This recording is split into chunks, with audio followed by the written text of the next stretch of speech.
New at 5, Ozarks Technical Community College is about to launch two major building projects. We're told they'll help combat workforce shortages. One deals with healthcare, the other in plumbing. Joe Hickman takes a look at the projects.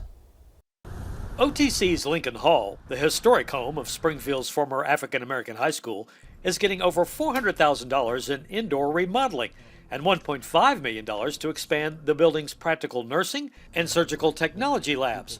The goal is to get more professionals trained in an industry that is woefully understaffed at every level. You name it, from a healthcare standpoint, we need to double to just meet the basic needs of our community.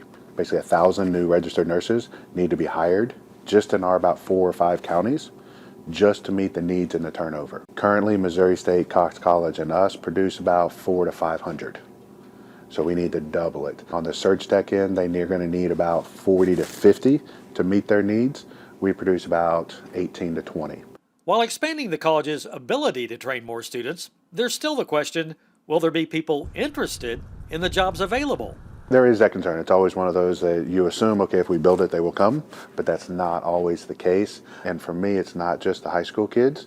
It's figuring out a way to get those 25 to 35-year-olds, the ones that are working in retail somewhere, to come into healthcare. That ability to go home and know that I impacted somebody's life when they were at their lowest, that's something that made me feel good about what I do on a day-to-day basis. Meanwhile, OTC is spending $1.8 million to turn this greenhouse space into a plumbing program that will debut in 2024, as a shortage in that trade arose from years and years of people being told that computer-related vocations were the only ones that would survive in the technology evolution.